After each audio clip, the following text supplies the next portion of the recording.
KSET exam Karnataka examination authority ನಡೆಸಿರುವಂತಹ 2023ನೇ ಸಾಲಿನ ಯಾರು ಕ್ಲಿಯರ್ ಆಗೈತಲ್ಲ 2023 ಅವರು ಏನು ದಾಖಲಾತಿ ಪರಿಶೀಲನೆಗೆ ಹಾಜರಾಗುವ ಅಭ್ಯರ್ಥಿಗಳು ಏನು ಅವ್ರಿಗೆ ಒಂದು ನೋಟಿಫಿಕೇಷನ್ ಬಿಟ್ಟಿದ್ದಾರೆ KSETದವರು, ದಟ್ ಈಸ್ KEAದವರು. ಸೊ ಕಾಮರ್ಸ್ದವರು 11ನೇ ತಾರೀಕು 12-13ನೇ ತಾರೀಕಿಗೆ ಅವ್ರ ವೆರಿಫಿಕೇಷನ್ ಇರ್ತದೆ. ಆಮೇಲೆ 15ನೇ ತಾರೀಕಿಗೆ ಕನ್ನಡದವ್ರದ್ದು ಇರ್ತದೆ, 16ನೇ ತಾರೀಕು ಎಕನಾಮಿಕ್ಸ್ ಇರ್ತದೆ, 18ನೇ ತಾರೀಕು ಪೊಲಿಟಿಕಲ್ ಸೈನ್ಸ್ ಹಿಸ್ಟ್ರಿ ಇರ್ತದೆ.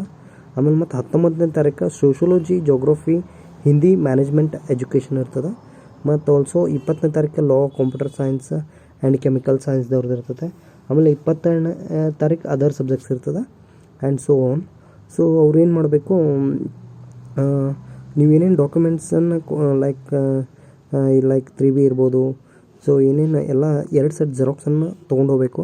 ಮತ್ತು ಪ್ರವೇಶ ಪತ್ರವನ್ನು ತೊಗೊಂಡೋಗ್ಬೇಕು. ಆಮೇಲೆ ಜಾರಿಯಲ್ಲಿರುವ ಆಧಾರ್ ಕಾರ್ಡನ್ನು ತೊಗೊಂಡೋಗ್ಬೇಕು.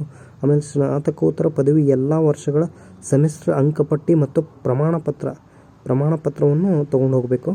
ಆಮೇಲೆ ಮತ್ತು ನೀವೇನೇನು ಲೈಕ್ ಕ್ಯಾಟಗರಿ ಕ್ಲೇಮ್ ಮಾಡಿರಲ್ಲ, ಲೈಕ್ 2A ಇರ್ಬೋದು, SC ಇರ್ಬೋದು, ST ಇರ್ಬೋದು. ಸೊ ಫಾರ್ಮ್ D ನಮೂನೆಯ ಪ್ರಮಾಣ ಪತ್ರವನ್ನು ಸಲ್ಲಿಸತಕ್ಕದ್ದು 2A 3B ಇರ್ಬೋದು, ಫಾರ್ಮ್ F ಅನ್ನು ತೊಗೊಂಡು ಹೋಗಬೇಕಾಗತ್ತೆ. ಆಮೇಲೆ ವಿಕಲಚೇತನ ಅಭ್ಯರ್ಥಿಗಳು 40% ಇಲ್ಲದೆ ಬಗ್ಗೆ ಸರ್ಕಾರ ಅಧಿಕೃತ ಸೊ ಅವನ್ನೆಲ್ಲ ಡಾಕ್ಯುಮೆಂಟ್ಸನ್ನು ಒಯ್ಯಬೇಕಾಗತ್ತೆ.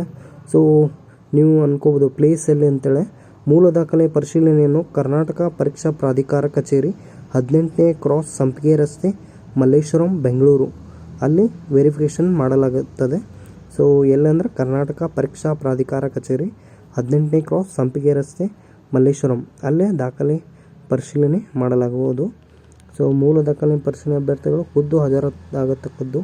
ಸೊ ಒಂದು ವೇಳೆ ಅಭ್ಯರ್ಥಿ ಪ್ರಮಾಣ ಮಾಡಲು ವೈದ್ಯರು ಸಲಹೆ ಮೂಲಕ ನಿಷೇಧಿಸಿದಲ್ಲಿ ಸೂಕ್ತ ವೈದ್ಯಕೀಯ ಪ್ರಮಾಣ ಪತ್ರ ಮತ್ತು ಅಭ್ಯರ್ಥಿಯ ಒಪ್ಪಿಗೆ ಪತ್ರದೊಂದಿಗೆ ಅಭ್ಯರ್ಥಿಯ ಹತ್ತಿರದ ಸಂಬಂಧಿಗಳು ಮೂಲ ದಾಖಲೆಗಳೊಂದಿಗೆ ಹಾಜರಾಗಬಹುದು. ಸೊ ಈ ಥರ ಎಲ್ಲ ಪ್ರಾಧಿಕಾರ ನಿಗಮದಿಂದ ದಿನಾಂಕದ ಅಭ್ಯರ್ಥಿಗಳ ಮೂಲ ದಾಖಲೆ ಪರಿಶೀಲನೆಗೆ ಹಾಜರಾಗದಿದ್ದಲ್ಲಿ ಅಂತಹ ಅಭ್ಯರ್ಥಿಗಳಿಗೆ ಮತ್ತೊಮ್ಮೆ ಅವಕಾಶ ನೀಡುವುದಿಲ್ಲ ಹಾಗೂ ಪ್ರಮಾಣ ಪತ್ರಗಳನ್ನು ಸಲ್ಲಿಸಲು ಸಹ ಮತ್ತೊಮ್ಮೆ ಕಾಲಾವಕಾಶ ನೀಡಲಾಗುವುದಿಲ್ಲ. ಅಭ್ಯರ್ಥಿಗಳು ಮೂಲ ದಾಖಲೆ ಸಮಯದಲ್ಲಿ ಸಂಬಂಧಪಟ್ಟ ಪ್ರಮಾಣ ಪತ್ರವನ್ನು ಹಾಜರಿಸಿದ್ದಲ್ಲಿ ಅಂತಹ ಅಭ್ಯರ್ಥಿಗಳು ಅರ್ಹರೆಂದು ಪರಿಗಣಿಸಲಾಗುವುದು. ಅಭ್ಯರ್ಥಿಗಳು ಮೂಲ ದಾಖಲೆಗಳನ್ನು ಪರಿಶೀಲನೆಗೆ ಹಾಜರಾಗಲು ಪ್ರತ್ಯೇಕ ಮಾಹಿತಿ ನೀಡಲಾಗುವುದಿಲ್ಲ. ಅಭ್ಯರ್ಥಿಗಳು ಕಡ್ಡಾಯವಾಗಿ ಪ್ರಾಧಿಕಾರ ಅಂತರ್ಜಾಲದಿಂದಲೇ ಮಾಹಿತಿ ಪಡೆಯತಕ್ಕದ್ದು. ಸೊ ಪ್ಲೇಸ್ ಮೂಲ ದಾಖಲೆಗಳನ್ನು ಪರಿಶೀಲನೆಯನ್ನು ಕರ್ನಾಟಕ ಪರೀಕ್ಷಾ ಪ್ರಾಧಿಕಾರ ಕಚೇರಿ 18ನೇ ಕ್ರಾಸ್ ಸಂಪಿಗೆ ರಸ್ತೆ, ಮಲ್ಲೇಶ್ವರಂ, ಬೆಂಗಳೂರಲ್ಲಿ ನಡೆಸಲಾಗುವುದು.